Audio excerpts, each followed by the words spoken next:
Hi, I'm Matthew Heibert, and this presentation is about critical thinking in democracy education.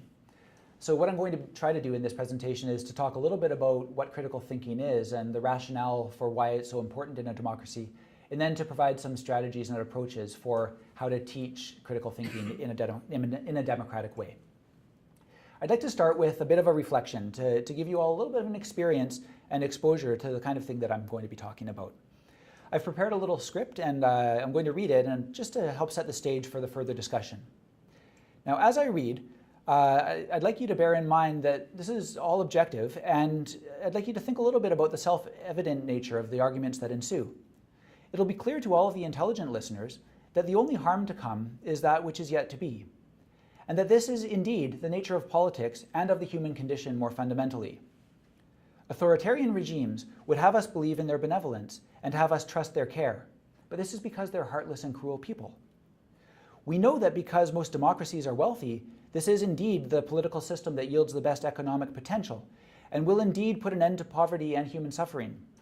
This is a promise of which you can be assured because it is fundamentally true. If you care about life, if you care about freedom, then you have no choice but to agree. And I know you do, as did your fathers and their fathers before them. There is no other way. Leading researchers around the world support this premise. They have dozens of statistics proving the fact. So we must unite to put theory into practice, because it's our one true hope for the future. The key point here is to understand that which you already know, which is to say that the two positions are one and the same. You cannot have one without the other, without which this could never be. The weak-minded and oppressive might ask whether to this end I would support their cause. To these I would reply that without their support, the question should be turned back to them. Moreover, 3 scientists, a professor, and 2 dentists agree, and so on, and so on. Does that make you feel uncomfortable? I hope so. It should. I had fun writing it. It's a little bit hard to speak. The purpose here, though, was to start off with something a little bit experiential. Some of you might have been inclined to turn off your TVs, or turn off the video. Some of you might have been inclined to just suspend your disbelief and give me a chance. Some of you might have just disagreed with me. Some of you might have been spouting hate while you listened to me. But the idea with that was just to give you a little bit of experience with some of the kind of language, some of the kind of fallacies that we encounter day after day. It's usually not such a barrage as that, but it does nonetheless lead to confusion. And a lot of times what it does is it leads us to just stop paying attention and just to sort of nod our head and as the droning goes on and on. In this presentation, I'm going to be focusing on critical thinking, and that experience really, I hope, will set the stage for some of the stuff that I'm going to be talking about throughout the presentation. It's divided into 4 parts. We're going to do first principles, which is really about what critical thinking is. Then we'll talk about the rationale for critical thinking in democratic classrooms. Third part will be teaching critical thinking explicitly. So what are the tools and strategies that can be taught explicitly? And the fourth and final part will be teaching critical thinking tacitly. So how can we arrange our educational experience for students so that they will pick up on these kind of critical thinking habits and develop the critical mindset? So first principles, what do we mean by critical thinking? Well, first things first, don't take my word for it. Why not? Well, if I was to sit here and give you a lecture and to say that this is the one true perspective on critical thinking, there'd be a kind of an irony in that, wouldn't there? So as I'm going through this, I'd like you to be on the lookout for where I myself may have made some fallacies in my logic, where I may have omitted things or placed things that you don't necessarily agree with. And I'd encourage you to develop your own perspective, not by directly incorporating what I have to say, but by responding to what I have to say. That's kind of the nature of critical thinking. So let's start by trying to clarify our terms a little bit. First of all, we have critical versus uncritical thinking. I mean, we can define critical thinking in opposition to uncritical thinking. That sort of helps us to understand what critical thinking is. So if uncritical thinking is just absorbing something passively, then critical thinking would be working with the information that we receive and developing our own perspective based on that and in relation to it. So not taking it for granted, right? But critical thinking is often considered to be more than that. And so we have this distinction between higher level and lower level thinking. lower level thinking being things like just knowledge and information, and higher level thinking being like evaluation and analytical synthesis, real reasoning, okay? And often when we talk about critical thinking, we're not just talking about critique of perspectives, we're talking about this kind of higher level thinking where we're drawing connections between things and responding in relation to points on different sides of an argument, right? So when we're talking about this higher level and lower level thinking, one of the terms that will invariably come up is, especially in education circles, is Bloom's taxonomy of educational objectives.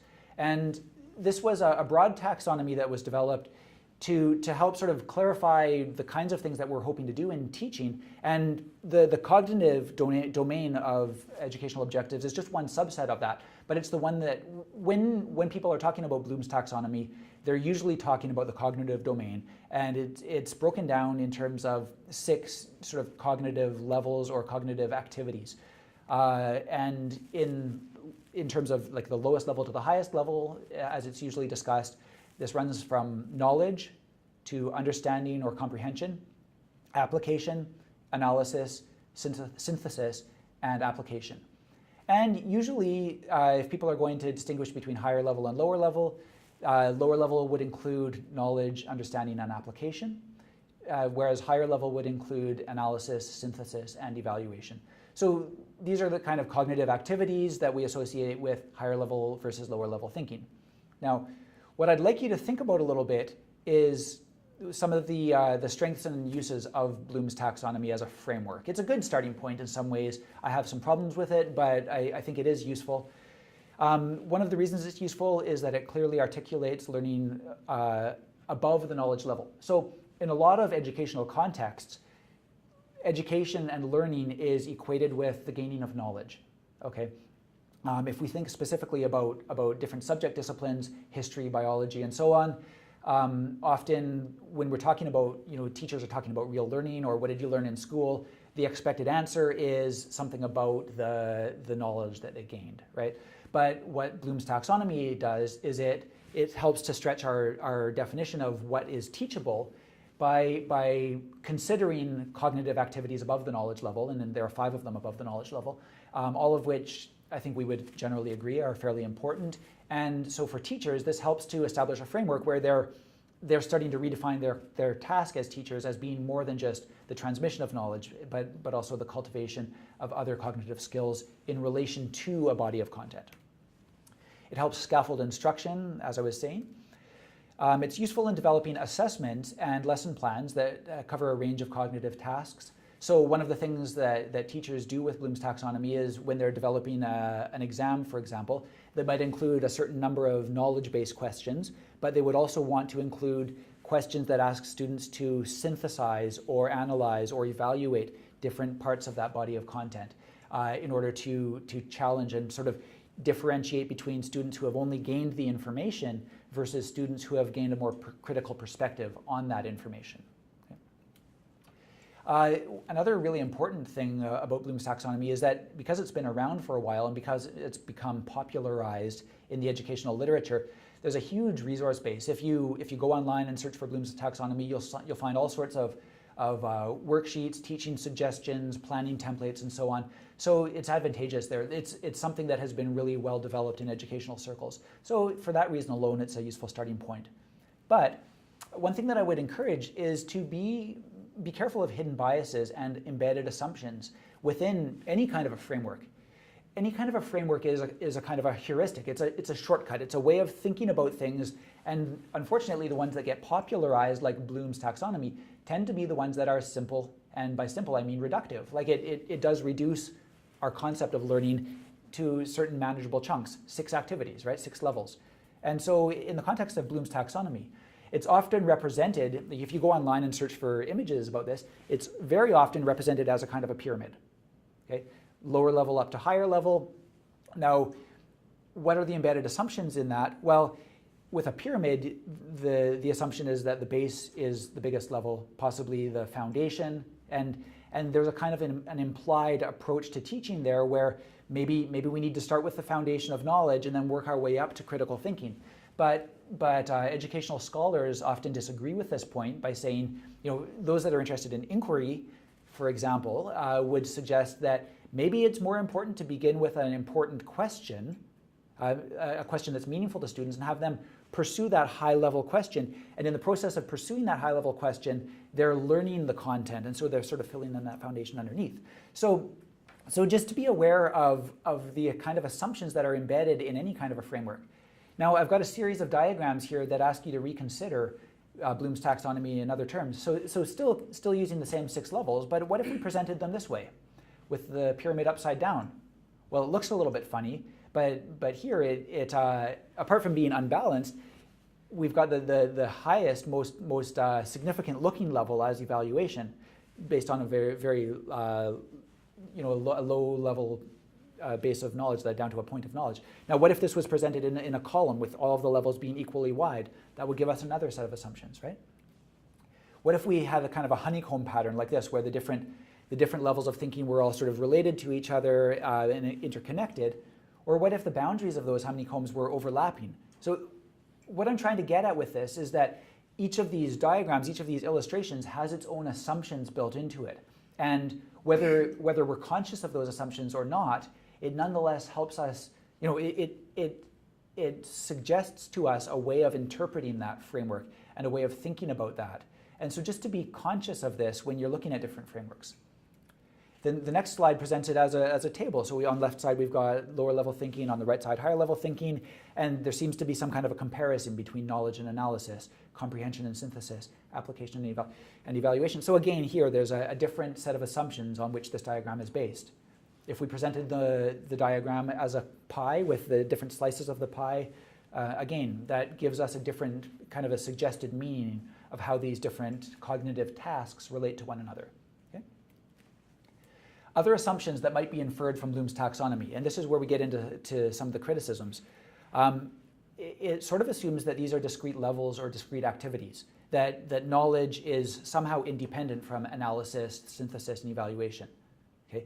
But in fact, there's always some overlap between, even if students are learning passively, when they're gaining knowledge, there's still some kind of a responsive mechanism in their minds where they're somehow evaluating and somehow synthesizing, trying to relate those contents to other contents. So these cognitive tasks are never entirely independent of one another. Now, that's not to say that we should throw the framework out, but just to be aware that while it might frame these as discrete tasks, in fact, they're not really. There's also that hierarchy of value. So if we place knowledge at the bottom, it somehow positions evaluation as the pinnacle. Well, you might disagree with that. You might think that synthesis should be at the pinnacle, or that application should be at the pinnacle. Depending on your values, you might position these differently. And whenever we have a diagram that puts things in an order from top to bottom, there's an embedded hierarchy, hierarchical value associated with the different levels. As I mentioned earlier, there's also a kind of implied directionality for teaching. It sort of assumes that you would want to start with knowledge, where that doesn't necessarily need to be the case. Other assumptions about the nature of learning here. It oversimplifies complex activities. It reduces them to these 6 cognitive tasks, but in fact, learning is much more complex than this. It suggests teaching and learning can be reduced to objectives, and some would argue that that's not necessarily the case. And it narrows the potential list of learning to a predefined list. We've got these six cognitive activities, but probably some of you who are thinking critically about Bloom's taxonomy are already saying, yeah, but what about this? What about this? What about this?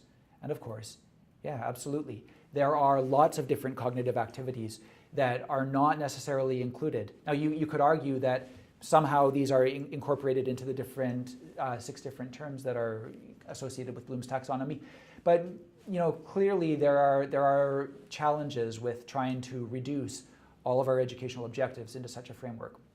So from this point, I'd like to go back to our main task of trying to define critical thinking. I'd like to talk about it in a little bit of a different way, thinking about some common characteristics that are associated with critical thinking. One is that it's multifaceted, so it's not a single task. There's lots of different parts to it. Another is that it's somehow a higher order or a meta activity, so it's somehow reflective or thinking back on itself, thinking back on thinking about thinking, right? It's reflective, self-reflective, and it deals in some way, when we're talking about critical thinking, it's dealing in some way with validity, with appropriateness. It's putting ethical judgments on thinking. And it's also partly discipline dependent. So what we consider critical thinking in history would be different from what we consider critical thinking in the sciences, for example. There's some disciplinarity to it. Okay. Another way of trying to understand what we mean by critical thinking is to look at a variety of definitions and to pull out some key points that come up repeatedly in those definitions. One is that it's disciplined, rational, open-minded, informed by evidence, so evidence-based. It's purposeful and self-regulatory. It results in interpretation, analysis, evaluation, and inference. It applies valid criteria and evidence to form judgments. It considers alternative perspectives, and it integrates new information and perspectives. So all of these elements come up in the various definitions that you'll find of critical thinking. So somehow these things are all related to it. Now, the problem is that we haven't really got yet to a tight definition of what do we mean by critical thinking. But I would say that when we put this all together, it's not really entirely necessary to have one tight definition. You know, it's okay to have sort of a collection of different verbs, a collection of different ideas, and to have the feeling that at the core of that is critical thinking. Okay? The same could be said with almost any discipline or activity. Think about science, think about politics, think about democracy, think about education. These are words. There's no thing outside in the world that this is a democracy, that this is what we mean by education. This is what we mean by critical thinking. Okay? These are words, and the meaning of those words is something that we've socially agreed on. Okay? And the boundaries of that are permeable. They will change over time.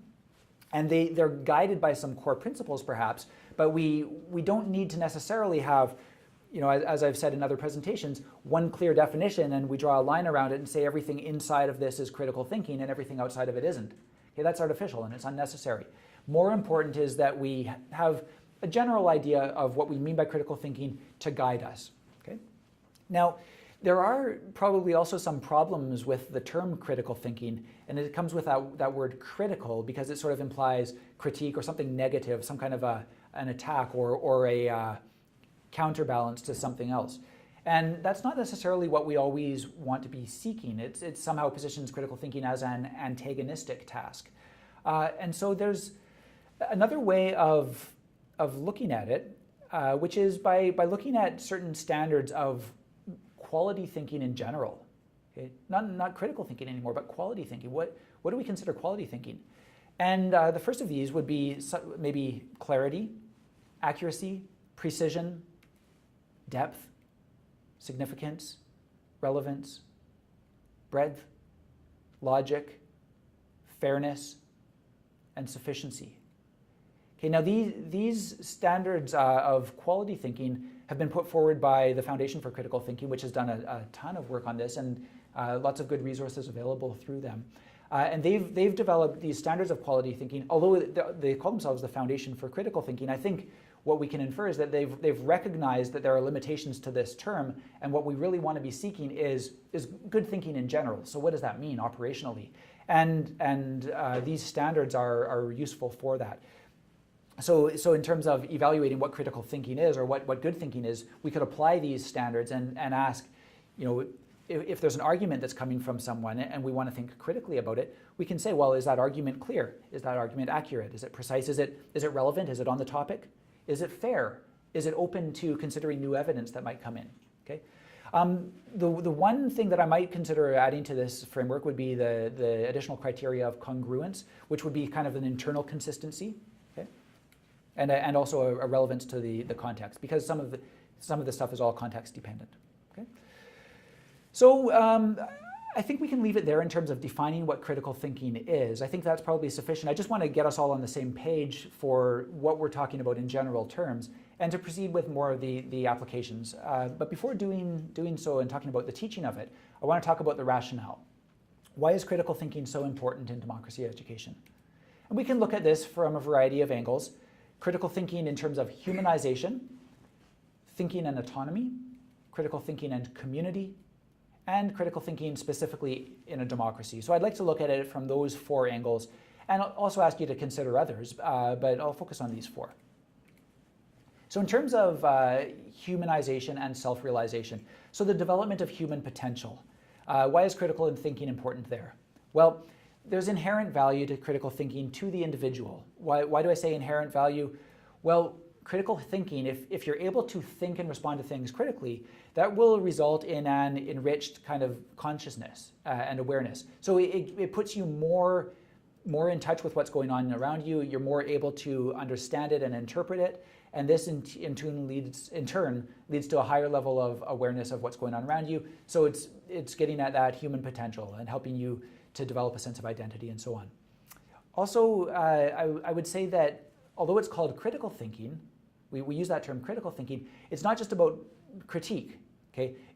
The more we're able to think critically about a subject, it also increases our capacity to appreciate that subject. So there's a really positive side to it as well that relates to humanization and self-realization. Okay? It's also conducive to the development of a sense of self and a sense of identity by helping us to overcome ethical servility.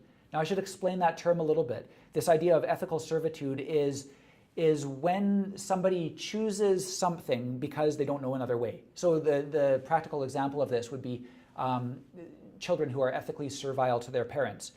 Those children, of course, yes, they have free will. They're free, autonomous people to a certain extent. Now, if they've never had exposure to perspectives other than the perspectives of their parents, maybe the parents' religious perspective, maybe the parents are very closed-minded about certain topics. If the children have never had exposure to other perspectives, well, they're going to grow up very likely adopting that same kind of perspective, but it's not something that they've consciously adopted as their own. It's something that they've almost inherited directly from the parents. And the same could be said of students learning in schools or the students' political socialization, particularly in countries where there's a strong state media or propaganda mechanism. There's an ethical servitude there that develops because of indoctrination, because there isn't a critical awareness by which students, children, young adults, and citizens come to understand the broader scope of reality and adopt their own ideas for themselves. Okay, so critical thinking in this context is really important for the development of a sense of self. Okay? So there it has an inherent value with relation to individual freedom. Okay? A second way of looking at it is critical thinking and personal autonomy, okay, personal agency. So the critical thinking helps develop the capacity for greater independence of thought and action. Again, this relates to the previous category and the idea of ethical servility, because critical thinkers are able to respond to something and say, hey, that doesn't seem right. So they're more able to think and act freely as individuals. It's kind of a mechanism for intellectual self-defense. So, if a critical thinker encounters propaganda or very biased media, they'll say, well, hold on, no, that's not right. I don't agree with that, and this is why, or I can see through that argument because that argument is not considering X, Y, and Z. Critical thinkers have the tools and the dispositions to do that. Okay? It's about the ability to develop and support a position, a course of action, etc. So it's about personal autonomy, personal agency. Okay? In terms of developing community and social cohesion, critical thinking is also important. Why? Well, critical thinking increases our capacity to empathize with others. The better we are at critical thinking, the more able we will be to recognize assumptions, to recognize what informs certain perspectives, and to have some kind of a healthy, meaningful dialogue about those issues with others. Okay? If we're not able to recognize our assumptions and where our perspectives are coming from, or why somebody might believe something different from us, well, it makes it really difficult to have a healthy discussion. And so you can have a deterioration of a little disagreement into a huge fight. Right? It helps us to understand and respect other perspectives. It helps us also to be sort of self-reflective and to recognize our own assumptions and biases. And it increases our ability to work collectively and collaboratively with others for that reason. So bringing this back to democracy, it's important for democratic values, principles, and processes because critical thinking supports deliberative discussion and debate, working together to help sort things out. It helps maintain also accountability and the balance for power. Okay? If you've got somebody in a powerful position, but you don't have critical thinkers that have endorsed that, then it sort of calls to question the legitimacy of that power structure, right? In fact, it's a necessary countermeasure to forces that affect public opinion, such as the state media, corporate media, lobbyist groups, groupthink, stereotypes, and so on. But more fundamentally, democracy is based on governance that has informed consent, governance by informed consent, which is in turn predicated on personal agency. Therefore, capacity for critical thinking is a necessary precondition for the legitimacy of a democratic government, along with other things like access to relevant information. So with this as the foundation, I'd like to get into talking about teaching critical thinking now.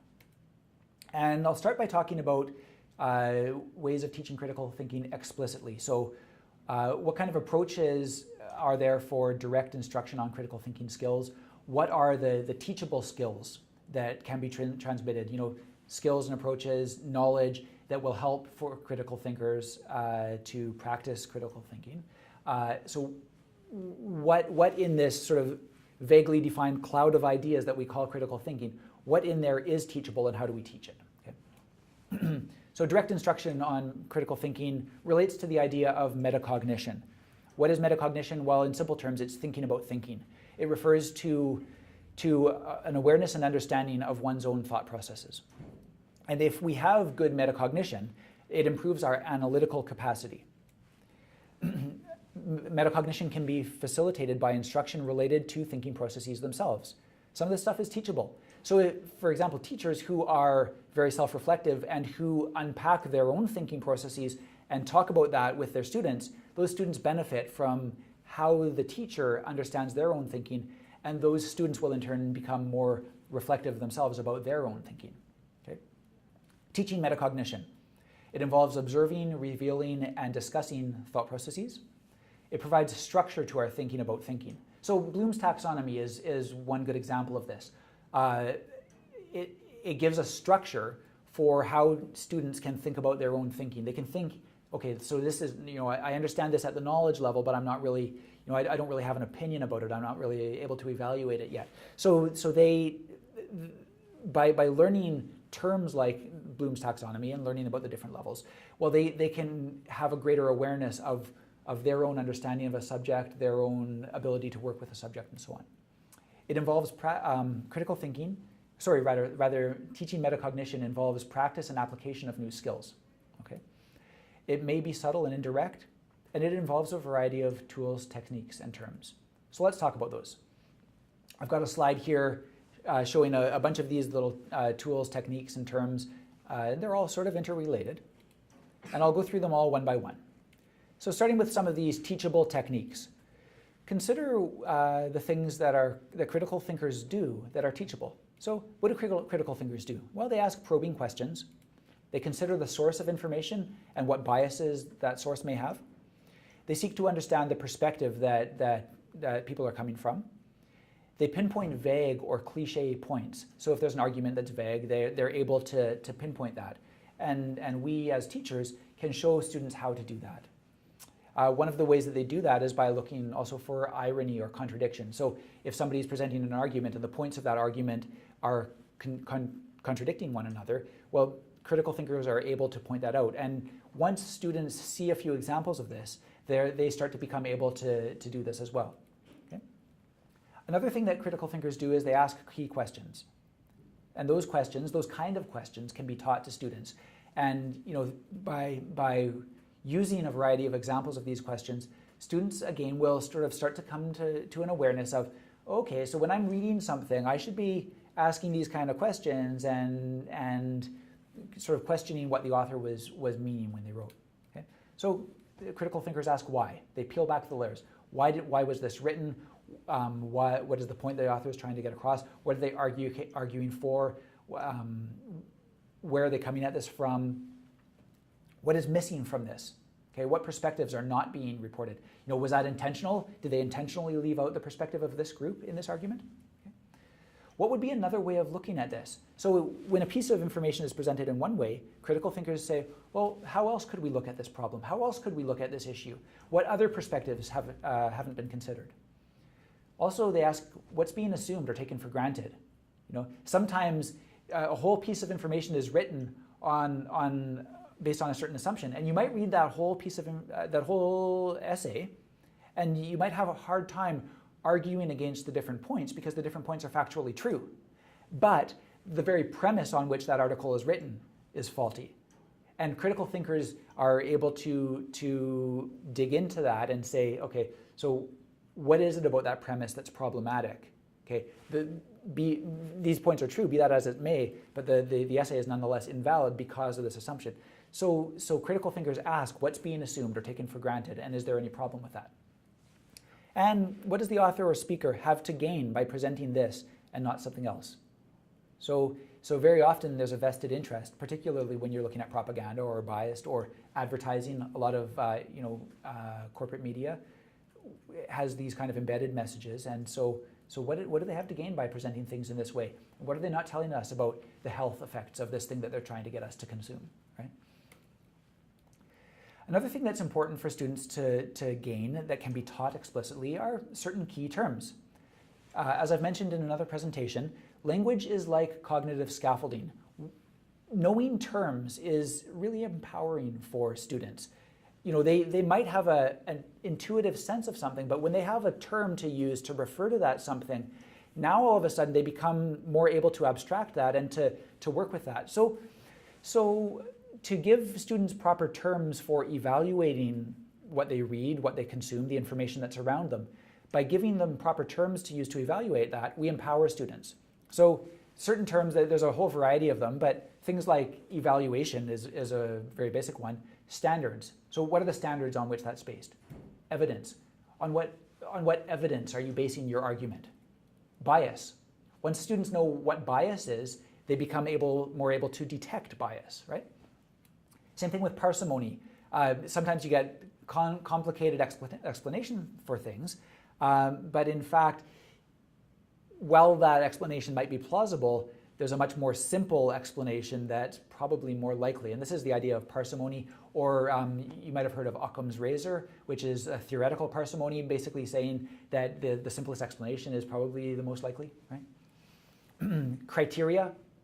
Once students have the idea that qualities of things can be evaluated based on criteria, well, that's empowering for them as well, because then rather than just disagreeing about whether something's good or bad, they can get to the next level of sophistication, which is what are the criteria on which we're basing our judgment? And if we agree on the criteria, then we're likely to agree on the judgment. If we disagree on the criteria, then let's talk about those criteria rather than just disagreeing on the subject, right? There's a whole variety of other terms: perspective, paradigm, theory, logical, coherence, assumption. All of these terms, once students become familiar with the concepts and incorporate that language into their daily use, it's really empowering for them in terms of how they're able to think about the kind of media and the kind of messaging that they're surrounded by in their environment. Let's talk a little bit more about criteria and indicators. Teaching the development and application of criteria and indicators is useful and valuable to students because thinking in any domain or subject can be judged on the basis of certain merits or criteria. In the same way that we talked about standards for quality thinking, if we present quality of thinking as a function of these standards, well, that helps us actually, that provides a kind of a scaffolding or a kind of a structure for us to become better thinkers, because we can recognize, oh, okay, these are certain standards, these all have relevance to what we mean by quality thinking, so I should be trying to do all of these things, right? And so once students get in the habit of figuring out what the indicators are, what are the criteria for something, then they become more sophisticated in the way that they think about that thing, and more sophisticated in the way they're able to evaluate other people's positions on that thing. These criteria can be articulated, debated, agreed upon, leading to greater clarity and mutual understanding. Right? Another teachable tool or technique for critical thinking is the use of cognitive models and visuals. The application of models and conceptual frameworks can contribute to more sophisticated reasoning about the subject. Visual models help us to organize and categorize elements of thought. Conceptual models help us to identify gaps and deficiencies in thought. And so I'll present a few examples here. The first one is a very simple two circles Venn diagram, and it's suggesting what elements two things have in common. Okay. Another is like a flow chart. Okay, conceptual. This is a very common conceptual model, but it helps students to think through processes, and again, that's related to critical thinking. We've used other models earlier in this presentation, like the one that we used for Bloom's taxonomy. Another cognitive model is the Swot analysis: strengths, weaknesses, opportunities, threats. That's, it helps students to become more sophisticated in their analysis of options and opportunities.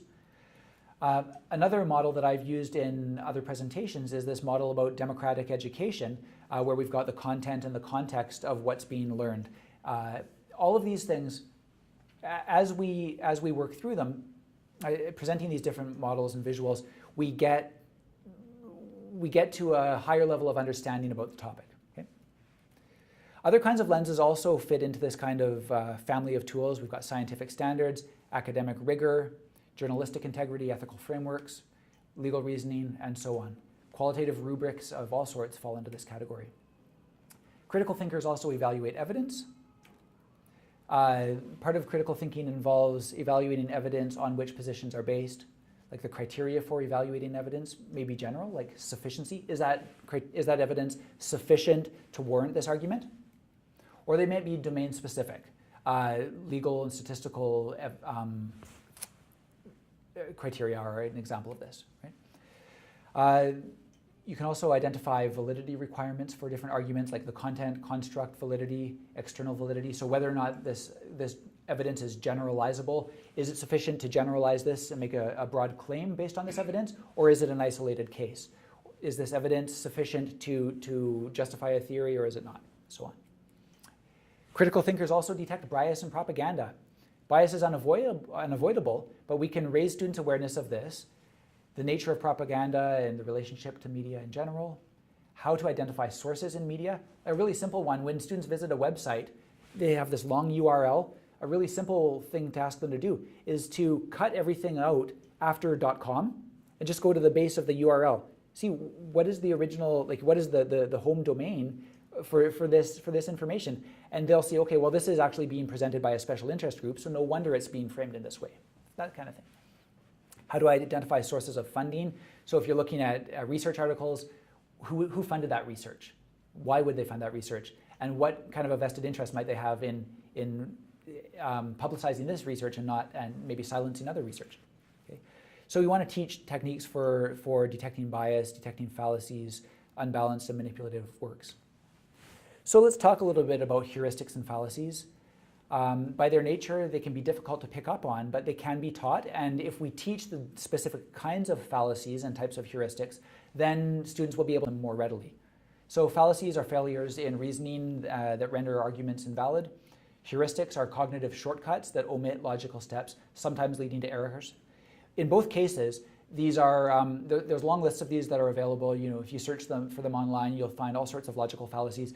And if you just work these into your discussion with students and children, say this doesn't make sense and here's why. There's a problem with your logic and this is the problem. Or asking students to identify, what is it about this author's argument that's problematic? We also want to teach students to identify red flags. The kind of red flags that they should look out for are things that can be taught.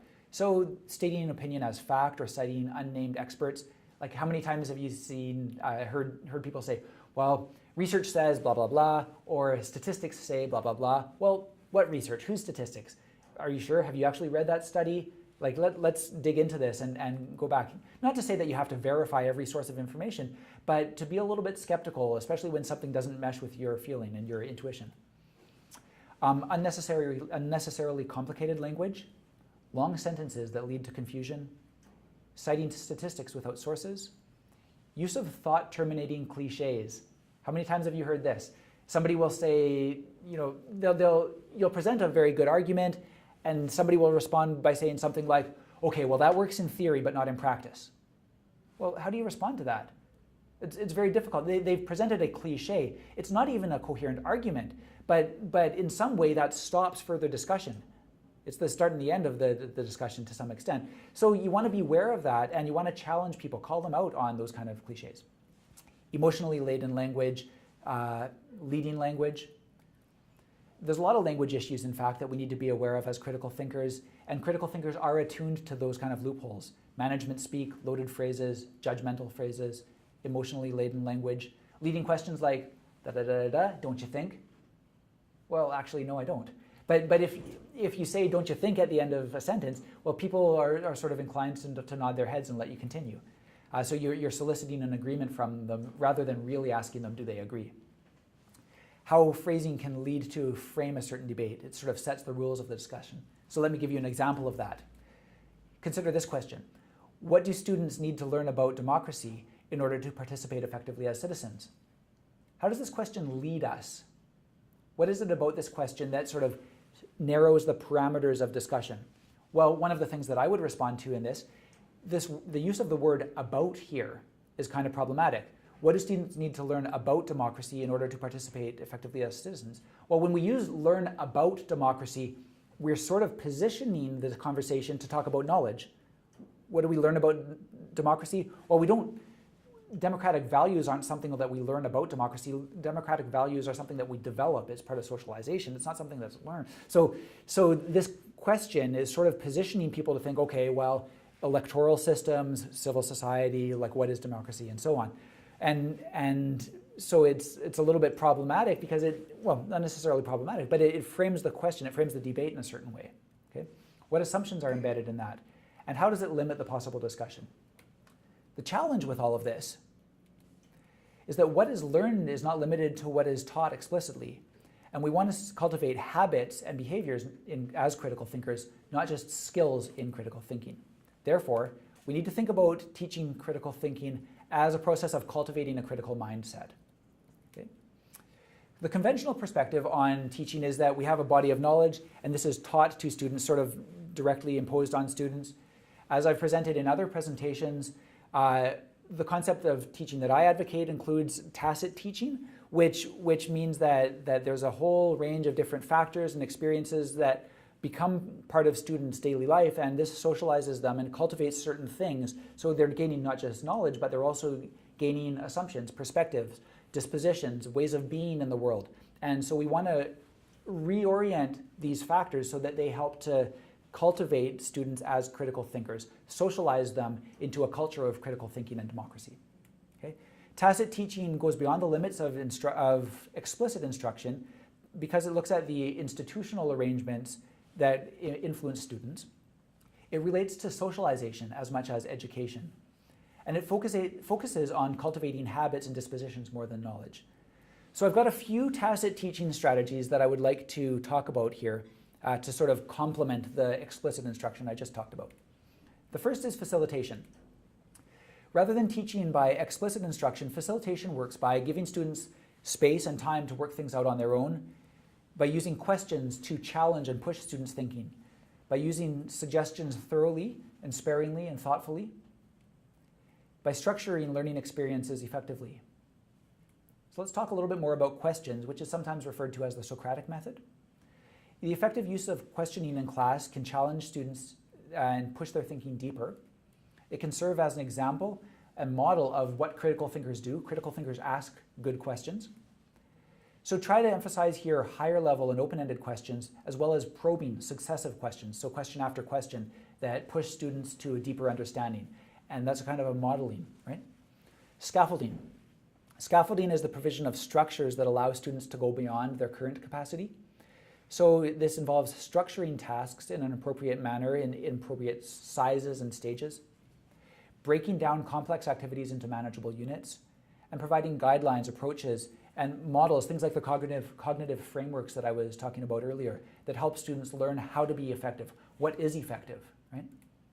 We also want to think about role modeling. So yourself as a teacher or as a parent, how are you modeling critical thinking? So consider the power of this influence. How can you demonstrate critical thinking yourself? How transparent and open are you about your own thinking processes? How do you create opportunities for students to learn from your approach, to learn from your critical thinking? And are you willing to admit that your own mistakes and learn from them?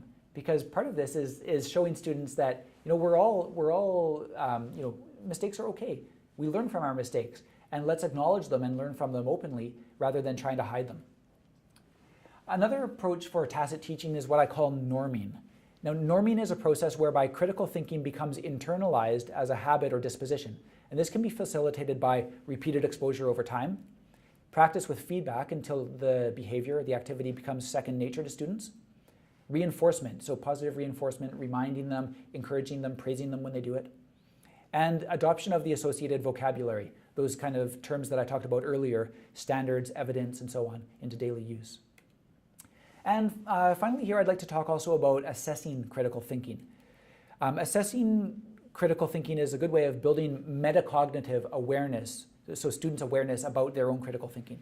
Consider what assignments should or could be graded in part based on the critical thinking that students show, rather than just knowledge, fact-based questions, right? What kinds of test questions would allow students to demonstrate their critical thinking skills? So more open-ended questions, questions with an essay response where they're structuring an argument, right? What criteria or standards should apply for evaluating it? How would we evaluate critical thinking? We don't just say yes or no. We don't just say 100 or 0, right? What are the criteria by which we would evaluate that? And how should students be involved in their own assessment? Because ultimately we want to empower them. So do we want to involve students in assessing their own critical thinking? So when we put this all together, the context side and the content, so the explicit teaching of critical thinking and the tacit teaching of critical thinking, you put that all together, you get a nice sort of matrix with all of these things, right? And I think that if we work at it from both of these angles, we can really help to not only give students the skills, but also lead them to be sort of predisposed in their adult life to think and act as critical thinkers do. So the closing reflection here will be to ask you to think about in what contexts where in contexts where critical thinking may or may not be officially supported, or where certain topics are off limits for debate, what are the best entry points for cultivating a critical mindset among students? Thank you.